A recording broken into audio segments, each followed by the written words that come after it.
Bendiciones a todos y bienvenidos a Centro de Adoración. Te mandamos un saludo desde donde sea que te encuentres, sea Guatemala, El Salvador, México, desde tu casita. Esperamos que salgas bendecido juntamente con nosotros. Un muy especial saludo a todos nuestros hermanos en pantalla. Agradecemos mucho que apoyen nuestro ministerio de Facebook. Como ustedes saben, la plataforma del internet es tan importante porque es igual a salir al parque y a tratar de evangelizar a la gente. No todos tenemos el carácter para hacerlo. Yo soy una de esas, yo no podría ir a veces. Gracias, Padre, te damos por este maravilloso día que nos has regalado, por el privilegio de podernos juntar todos a glorificar tu nombre y aprender más de ti. Te doy gracias por la vida de nuestro pastor que nos va a traer la palabra el día de hoy. Te pido que bendigas su palabra, que bendigas su boca, que todo lo que salga de allí, Señor, sea de ti, Padre, y que toque las vidas de muchas personas. Te doy gracias por nuestra iglesia. Bendigo el centro de adoración en tu nombre y cada persona que está viendo en este momento, cada persona que se congrega, y yo declaro un movimiento de bendición entre todos nosotros, Señor. Declaro bendición en este servicio y en la palabra, Señor, y creemos que tú eres el Rey de Reyes y Señor de Señores.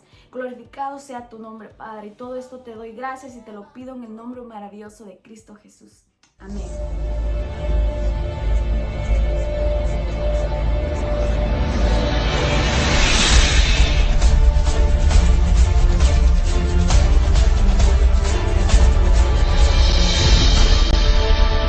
Porque de tal manera amó Dios al mundo, que ha dado a su Hijo unigénito, para que todo aquel que en él cree no se pierda, mas tenga vida eterna.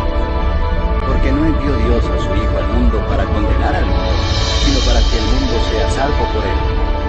El que en él cree no es condenado, pero el que no cree ya ha sido condenado, porque no ha creído en el nombre del unigénito Hijo de Dios. Dios dice, hago el infierno para el diablo. Pero, porque Cristo venció a Satanás, murió y resucitó. Aquel que nunca ha perdido y nunca va a perder. Su nombre, Cristo Jesús, el Hijo de Dios. Denle un aplauso fuerte al Rey de Reyes, aquel que vive y reina para siempre. La voluntad de Dios no es solamente que papá y mamá sean salvos, sino que los hijos y todas las personas que viven en casita vengan también al conocimiento de Jesucristo. Ese ejemplo lo tenemos bien marcado en el Antiguo Testamento, cuando un hombre llamado Noé, por orden de Dios, comienza a construir un arca. Esa arca no solamente fue para él y su esposa y los animales, sino que también para todos sus hijos. Y si uno hace cuentas en la Biblia, vamos a ver que Noé duró construyendo y predicando a las personas que iba a venir un diluvio por aproximadamente 120 años. Y leemos que en esos 120 años ninguna persona vino o creyó el mensaje de Noé. Imagínense, 120 años predicando el evangelio, el mensaje de arrepentimiento, y ni una persona vino a Cristo. Algo desanimante. Eso me alienta a mí cuando yo tengo 20 años en el ministerio, y no es tan fácil que las personas vengan a Cristo, pero por lo menos han venido varias personas a Jesucristo. Pero en el ministerio de Noé ninguno, pero se salvó su familia. Y ahí está una grande lección que tú y yo tenemos que trabajar fuertemente para el servicio de Cristo. Predicar a las personas, evangelizar en las calles, hablarle a los vecinos de Jesucristo, pero nunca olvidarnos que el ministerio principal al cual Dios nos ha llamado es a nuestros hijos, nuestra familia, nuestra casa. Porque qué bueno que se conviertan personas a diestra y a siniestra.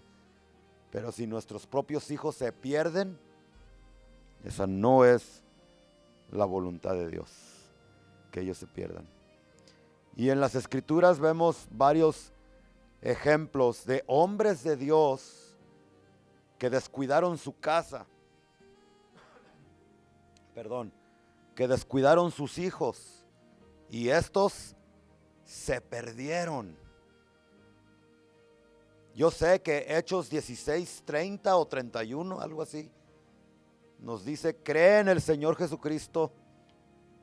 ¿Verdad? ¿Sí se recuerdan de ese texto? ¿Qué dice? Cree en el Señor Jesucristo y serás salvo tú y toda tu casa. Pero esa promesa no es automática. Hay ciertos principios que tú y yo como padres tenemos que poner en práctica para que esa promesa se cumpla y nuestros hijos sean salvos, nuestras hijas vengan al conocimiento de Jesús. No es que, bueno, ahí está la promesa y va a suceder. No, tenemos que hacer cosas nosotros. Tenemos que darles un buen ejemplo a nuestros hijos. Porque ¿cómo podemos decirle a mi hijo, no tomes cerveza, hijo, no se emborrache, hijo, y tú mismo llegas a la casa echándote tus chelas? ¿Cómo? No funciona. Entonces tenemos que darles un ejemplo a nuestros hijos en todas las áreas de la vida para que ellos puedan seguir nuestros pasos sin ninguna equivocación.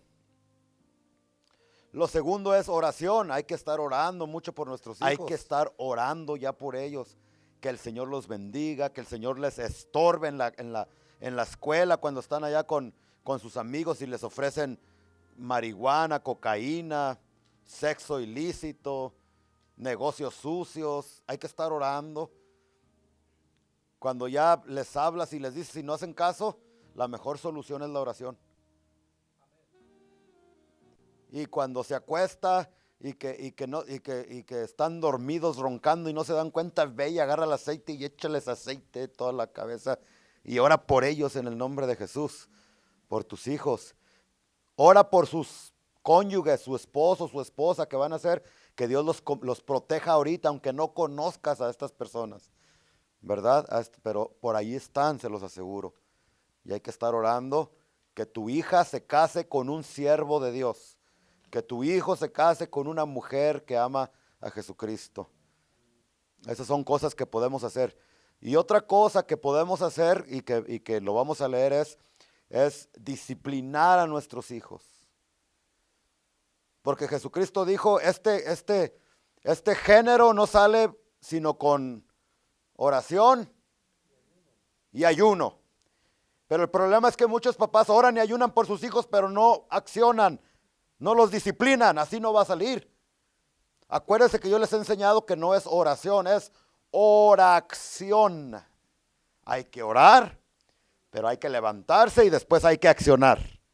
¿Sí me están entendiendo? Entonces, hay un espíritu de rebeldía en nuestros hijos que no solamente va a salir con ayuno y oración, sino con ayuno y disciplina.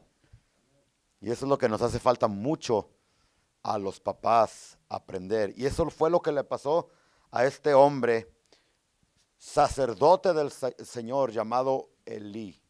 ¿Cuántos han escuchado de Elí? Si no, ahorita va a aprender de él. Hágame el favor de abrir su Biblia en primer libro de Samuel. Vamos a irnos al capítulo 2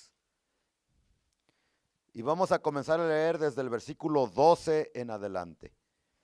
Primer libro de Samuel, capítulo 2, del versículo 12 en adelante.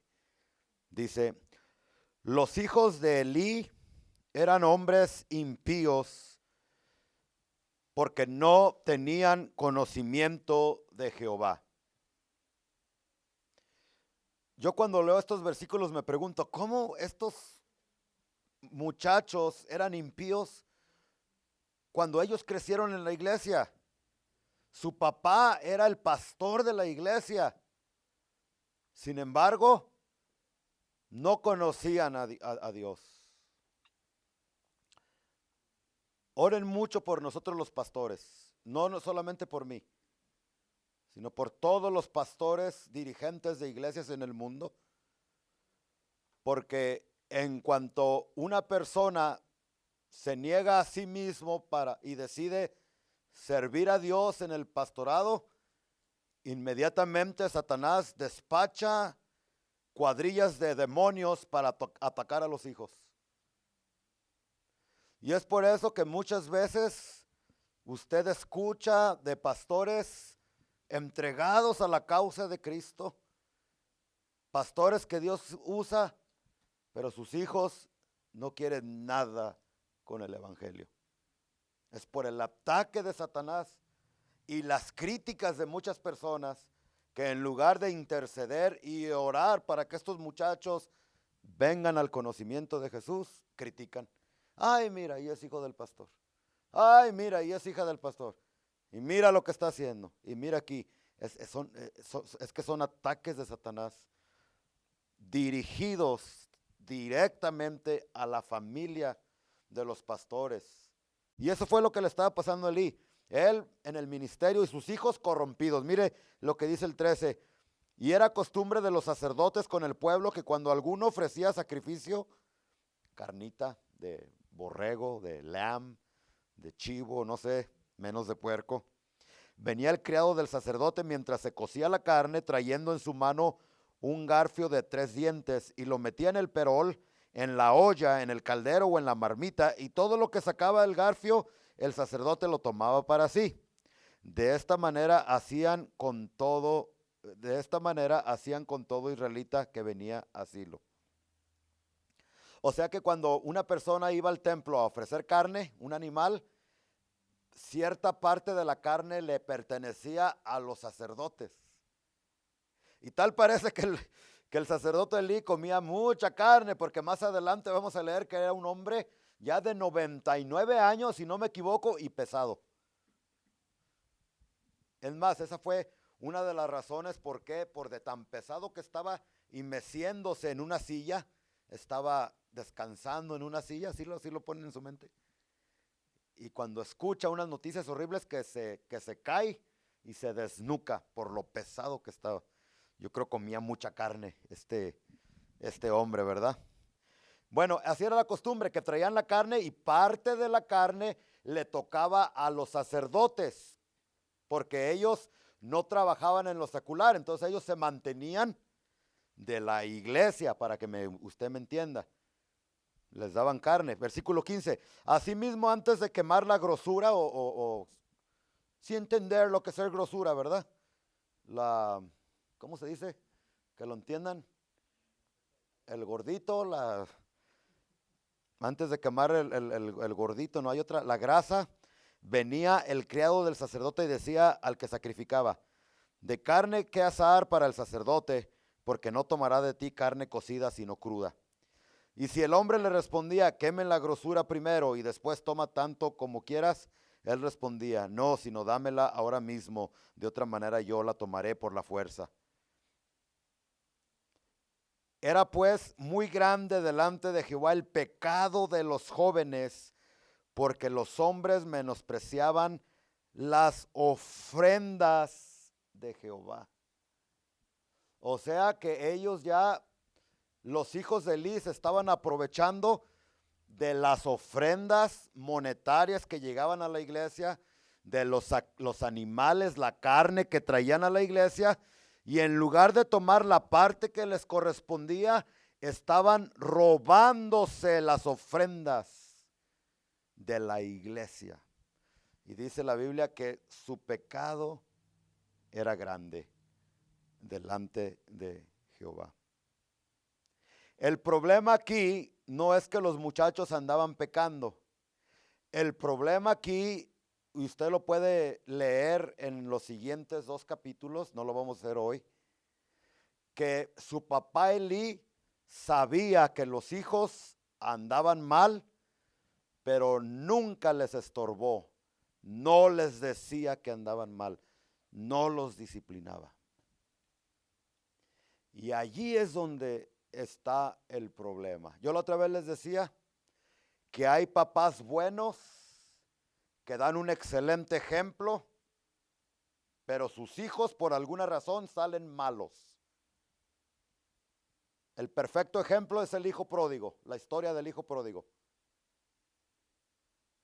El padre representa a Dios de los dos hijos. Sin embargo, dice la Biblia que uno de ellos le salió malo. Ahora yo te pregunto, ¿por qué salió malo ese hijo si el papá era una persona excelente, era alguien bueno? Porque la salvación es individual y todos tenemos nuestra propia voluntad para hacer decisiones. Cuando lleguemos al cielo, el papá no va a poder responder por el hijo. Oh no, fíjate Dios que yo en la tierra hice grandes obras y nunca faltaba a la iglesia. No. La salvación va a ser individual. Si el papá y la mamá andaban bien, habían aceptado a Jesús, estaban caminando derechito, cuando llegue ese día, cuando estén cara a cara con el Salvador, ellos entran al cielo. Pero si los hijos, escúchame bien, hijo, si tu papá anduvo bien, si tu papá leyó la Biblia, si tu papá oraba, si tu papá era obediente, pero tú eras todo lo contrario, no hacías caso, andabas de desobediente, no querías obedecer a tus papás, nunca te acercaste a los caminos de Dios, no aceptaste a Jesucristo como tu único y suficiente Salvador, allá tu papá y tu mamá no te van a poder ayudar. Quizás aquí cuando te meten a la cárcel por andar mal, van y te sacan. Cuando te metes en problemas, ahí están tus papás. Pero cuando te metas en problemas allá en el cielo, por no haber aceptado a Jesucristo, tus papás no van a poder hacer absolutamente nada por ti. Porque la salvación es individual. Tú tienes que hacer esa decisión de aceptar a Jesús como Señor y Salvador y caminar derechito en esta vida, agarrado de la mano de Dios, para que cuando venga ese día, cuando estés cara a cara con Jesús, no salgas avergonzado ni rechazado tampoco. Digan amén si me están entendiendo. Entonces, de acuerdo a la Escritura, ustedes han escuchado, sabemos que algunas de las responsabilidades de los sacerdotes, ¿alguno de aquí me puede decir una responsabilidad de los sacerdotes? Yo sé que los agarro de sorpresa, pero bueno, déjeme decirle, una de las responsabilidades de los sacerdotes era ofrecer sacrificios a Dios. Era ofrecer adoración a Dios, adorar a Dios. Esa era una de las responsabilidades de los sacerdotes. Y ponga mucha atención porque estas responsabilidades de los sacerdotes son nuestras responsabilidades también. Porque si leemos, abra su Biblia en Apocalipsis, capítulo 1, versículo 6, ahí se nos va a decir, Revelaciones, capítulo, ¿qué les dije? 1, ¿verdad? Versículo 6. Ahí se dice que Dios, a todos los que somos lavados con la sangre de Jesucristo, ahora, según Dios, nosotros también somos sacerdotes. El sacerdote ya no es aquel que trae ¿cómo se llama esa cosa, hermano Luis? Se me olvida. La sotana puesta y el collar blanco aquí, el cura, el padre, no. Los sacerdotes son todas aquellas personas, hombres, mujeres, niños, niñas, jóvenes, señoritas, que han venido a Cristo y sus pecados han sido lavados con la sangre de Jesucristo.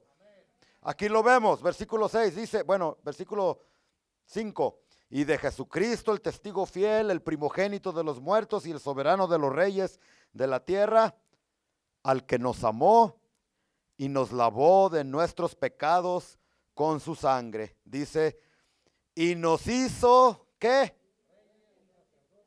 No solamente sacerdote, en el Antiguo Testamento los reyes eran reyes y tenían sus funciones, pero los sacerdotes eran sacerdotes, muy aparte de los reyes. Es por eso que uno de los reyes del Antiguo Testamento se metió en problemas, el rey Usías, ¿sí es?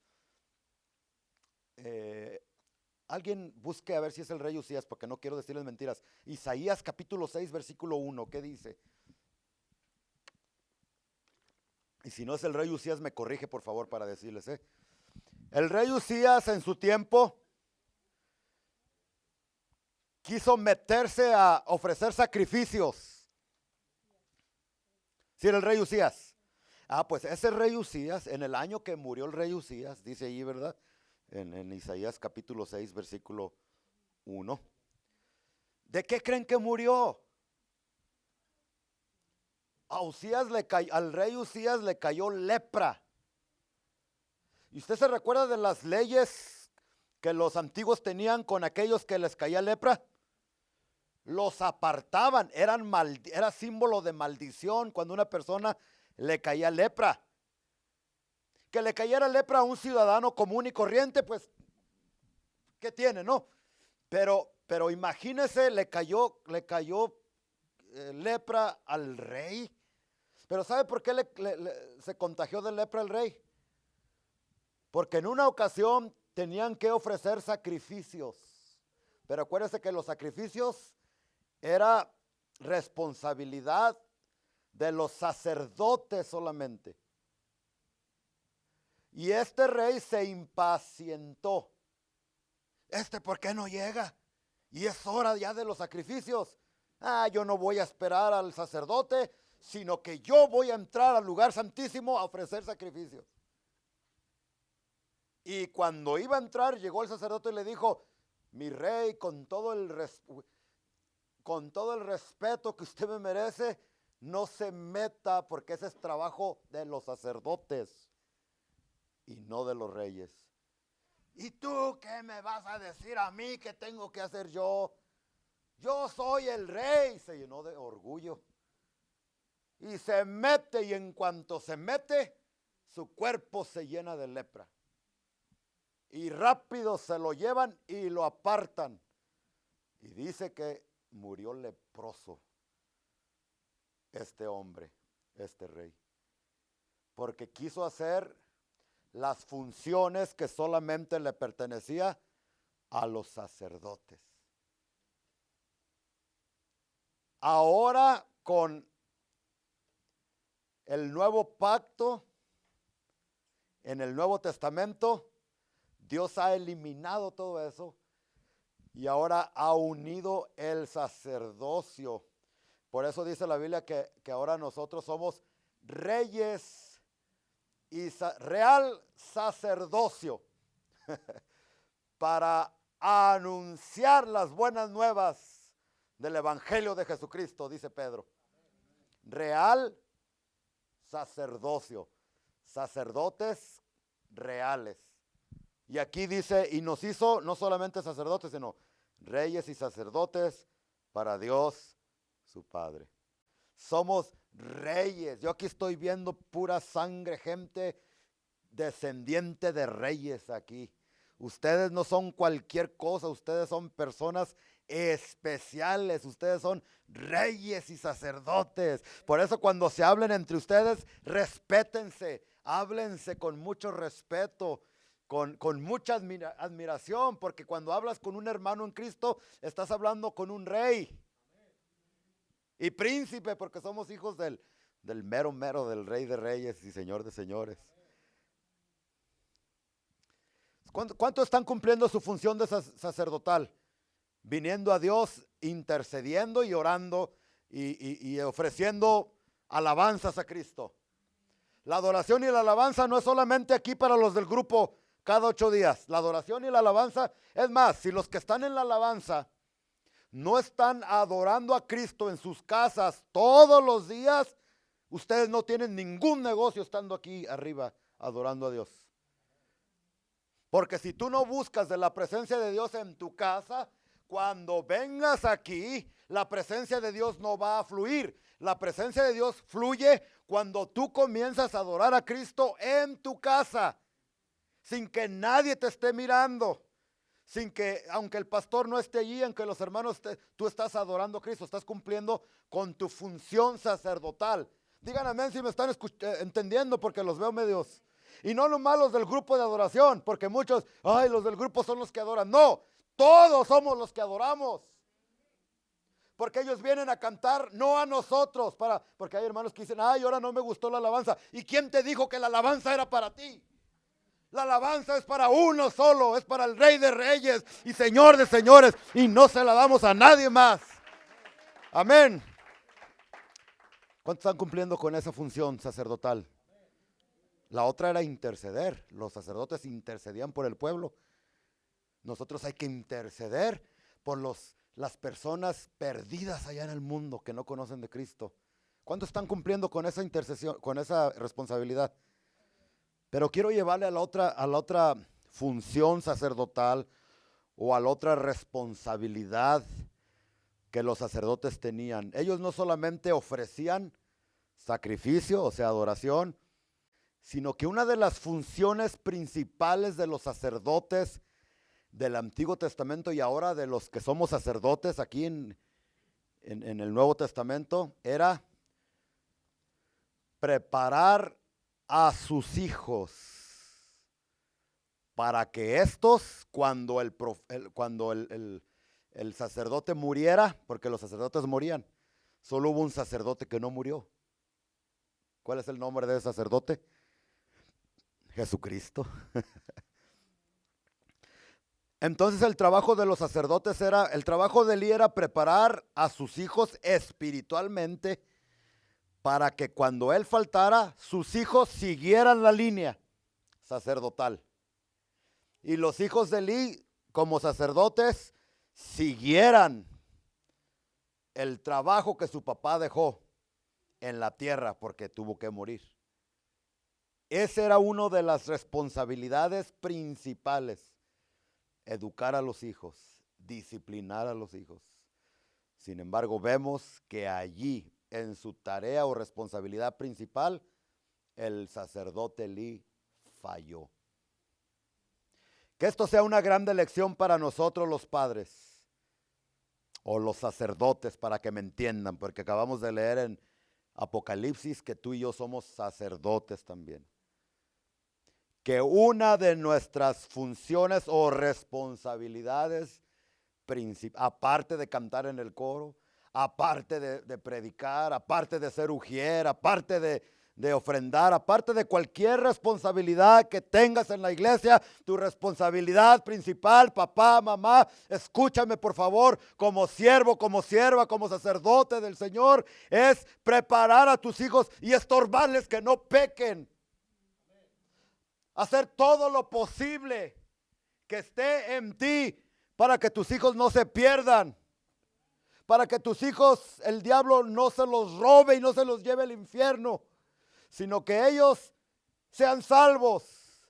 Pero no va a ser fácil. Como reyes y sacerdotes, muchas veces tendremos que derramar lágrimas. Muchas veces tendremos que doblar nuestras rodillas.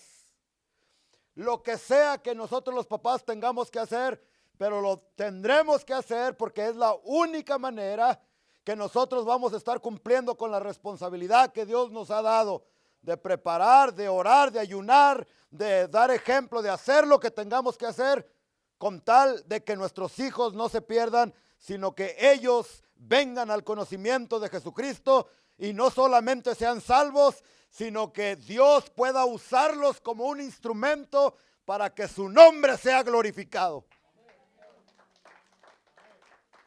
El deseo de Dios no es solamente usarte a ti, papá, mamá, dentro del ministerio de la iglesia. El deseo de Dios es usarte a ti y usar a tus hijos también.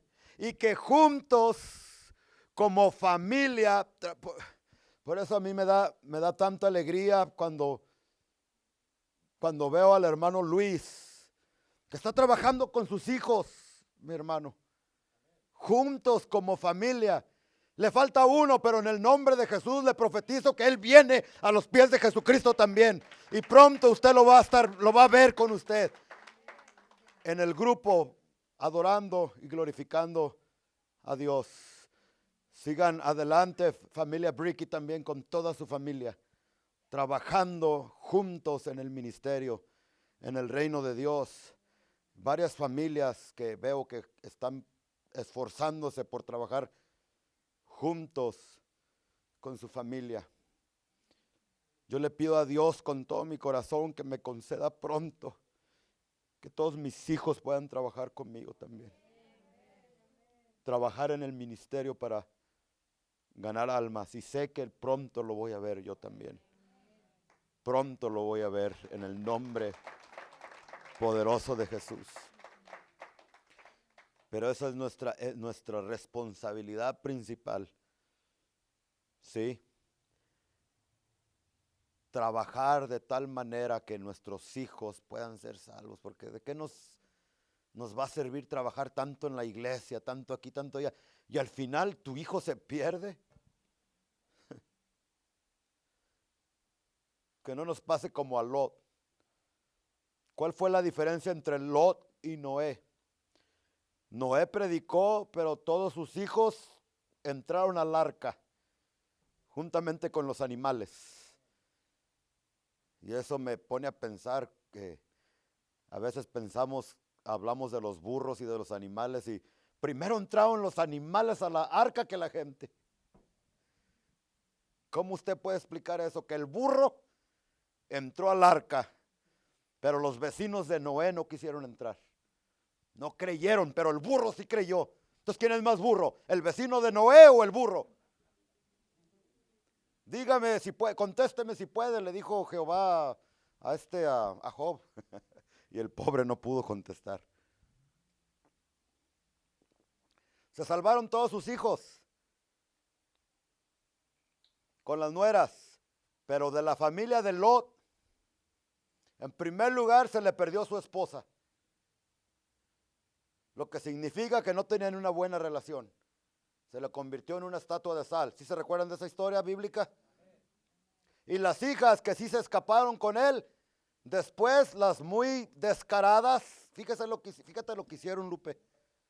Se fueron a una montaña allá solas con el papá, las dos hijas de Lot. ¿Y qué hicieron? Emborracharon al papá.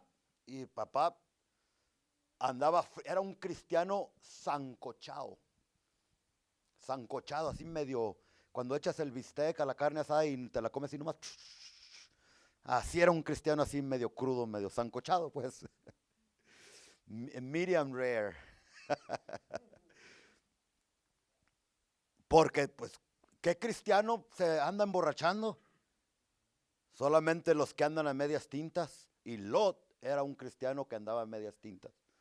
Era justo, porque en el Nuevo Testamento se le llama el justo Lot. Pero andaba, como dice Jesús, por cuanto no fuiste ni caliente ni frío, sino tibio, pues te vomitaré. Y eso se siente feo. Cuando alguien vomita es porque el cuerpo lo está expulsando. El estómago no. Yo me recuerdo, hace como unos 2 años fui a México de vacaciones, hermano Luis. Y por ahí me comí unas patas de mula. Y yo no sé ni por qué me las comí, porque esas, sí, el hermano Giovanni, ándele pastor, también buenas y que sabe que. Como a las 12 de la noche yo estaba comiendo patas de mula, con sal y chile, unas conchas negras, no sé cómo les llaman en otros, ¿cómo les llaman? Conchas les llaman en otros países, ¿no? Almejas, usted sabe de lo que hablo. Yo para los mariscos, hermanos de Sinaloa, solamente camaroncitos, aguachile, pero ya cuando que conchas, nada de eso. Y me comí unas conchas negras, unas patas de mula. Esos ostiones no, guácala digo yo. Hasta ahorita siento el sabor aquí de esos ostiones horribles. Y al siguiente día, como a las 5 de la mañana, hermana Claudia, empecé con el estómago que. Y después a correr, pero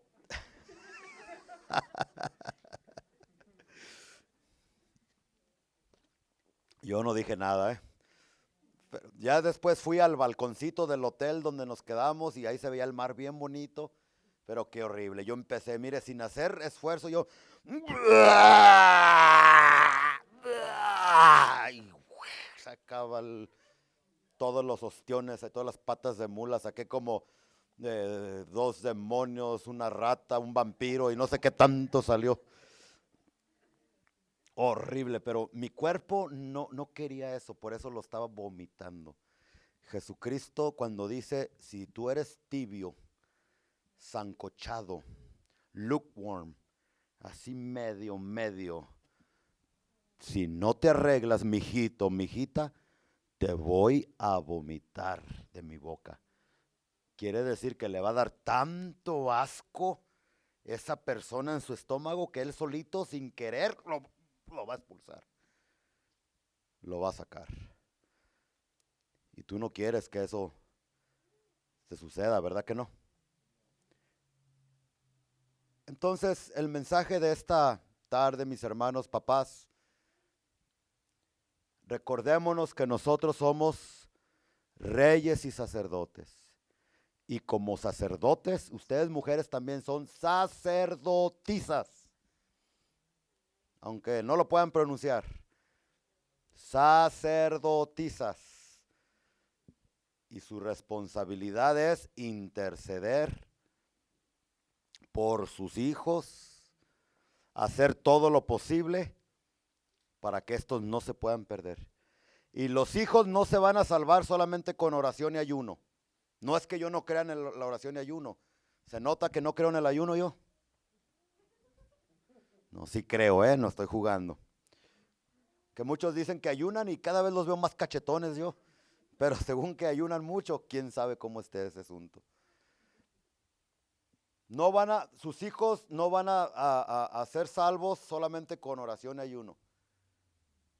Oras, ayunas y después tienes que accionar. En amor tienes que disciplinarlos. Y en esta mañana rapidito, mis hermanos, yo ya voy a terminar. Yo les dije que en Hebreos capítulo 12 del versículo 5 en adelante, especialmente el 5 y el 6, apúntalo si no lo vamos a abrir ahorita, pero dice que Dios Padre, para disciplinarnos a nosotros, Él toma o usa 3 pasos. El primer paso cuando una persona anda mal, dice Hebreos 12, versículo 5, el primer paso es reprender. O sea, reprensión verbal. Él nos habla primeramente. Después nos dice que si no hacemos caso la primera vez, cuando Él nos habla, después nos disciplina. O sea, nos quita privilegios. Nos quita lo que nos estorba. Es el segundo paso de la corrección de Dios. Pero si no haces caso y todavía sigues sentado en tu mula, terco como una mula, entonces sí, les decía yo en la mañana a los que estuvieron viendo por internet, Dios tiene un cinto. Se saca la faja, el fajo, el cinto, como le quieras decir. Y la Biblia dice ahí en Hebreos 12, no sé si el 6 o el 7, dice, al que Dios toma por hijo, a ese lo azota. La disciplina es el segundo paso, que es quitar cosas que estorban. Pero si no haces caso, azote. Tremendo, ¿verdad? Y cuando dice allí, al que Dios ama, azota, porque dice que al que Dios no disciplina, es un bastardo. Palabras pesadas, que a mí no me gusta decir, pero ahí está. Léalo. Y cuando dice que al que ama, azota, esa palabra azotar es la misma palabra que se usa en Mateo, cuando se dice que Pilato mandó que azotaran a Jesús. ¿Y cuántos azotes les daban a las personas? Hasta que la persona confesaba su crimen. Entonces, le daban a Barrabás, por decirle un ejemplo. Pero como Barrabás de veras había violado a una mujer, porque Barrabás había matado a un niño, en cuanto sentía el primer chicotazo decía, ya no, Yo fui, ya no me dé, ya no me dé. Pero yo te hago una pregunta, querido. ¿Cuál crimen cometió Jesús? Entonces, ¿cuándo confesó él su crimen? Ahora te pregunto, ¿hasta cuántos azotes permitía la ley?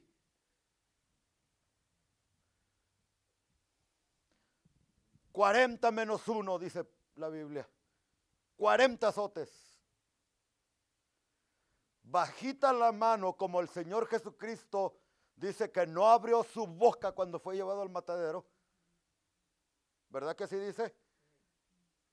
Enfrente de sus trasquiladores. No abrió su boca, o sea, no tuvo nada que confesar. Le dieron 1, por eso dice que fue escarnecido. Su carne fue partida por ti, por mí. Y le dieron 1, ¿y qué confesaba? Y le dieron 2 y fue terrible. En la espalda, en el estómago, en las piernas. Y no confesó hasta que le dieron los 40 latigazos, quizás hasta más, porque usted piensa que iban a tener cuidado de él. A eso se refiere, eso fue, dicho sea de paso, eso es lo que Jesús hizo por nosotros.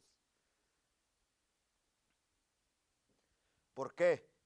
Porque desde la eternidad Él siempre te ha amado con un amor eterno. Y Él sabía antes de que tú vinieras a este mundo por medio de tu papá y tu mamá, porque tú no saliste de tu mamá.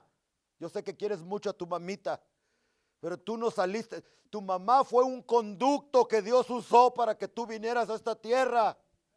Pero tú verdaderamente saliste del corazón de Dios. Tú eres una persona especial para Dios. Dios te ama. Tanto que dio su vida por ti.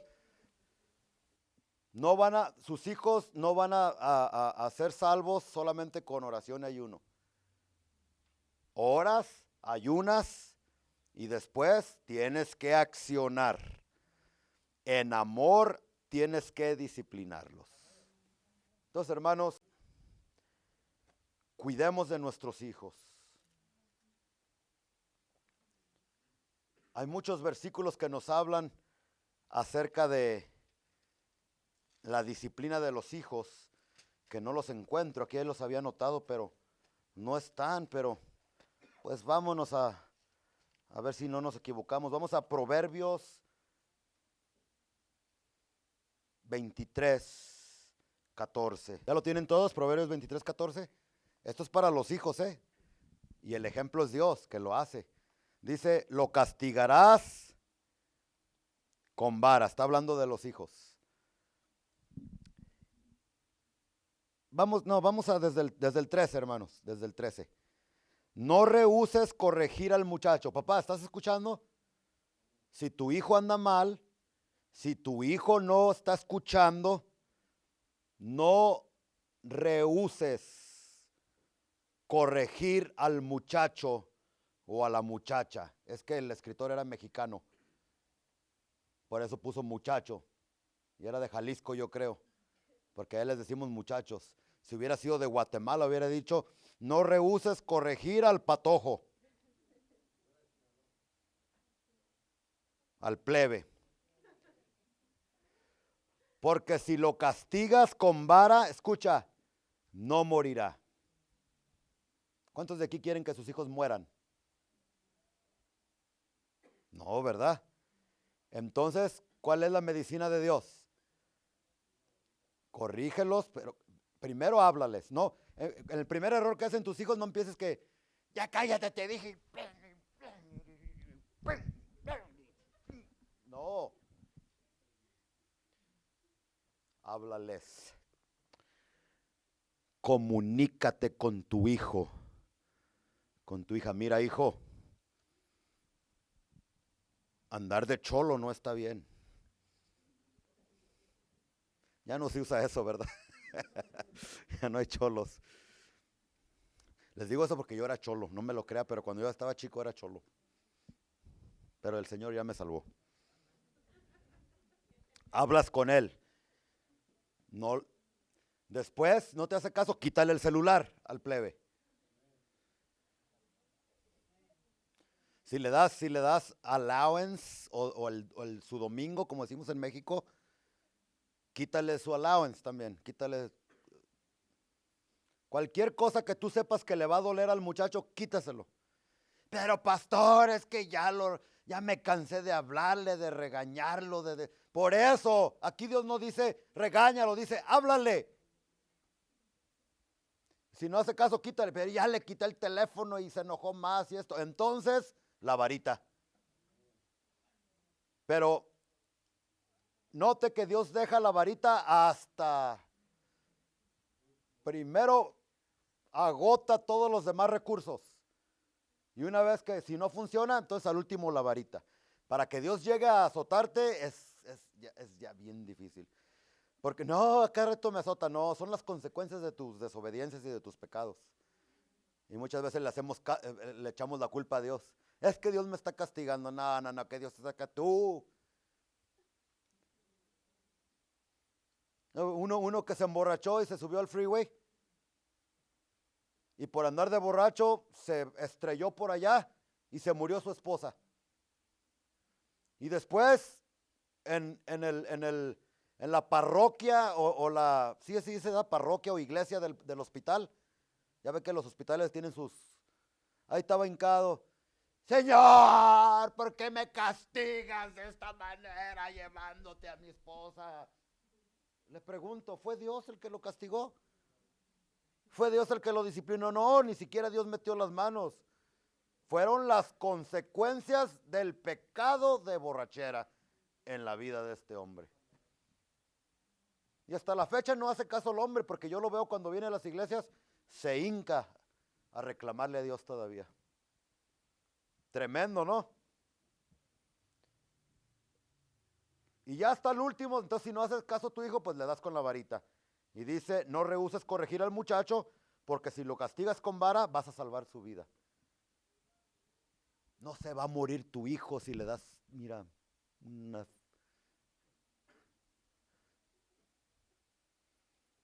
No, que la policía, pastor, aquí en Estados Unidos, no, mira, una cosa es disciplinar y otra cosa es abusar a los hijos.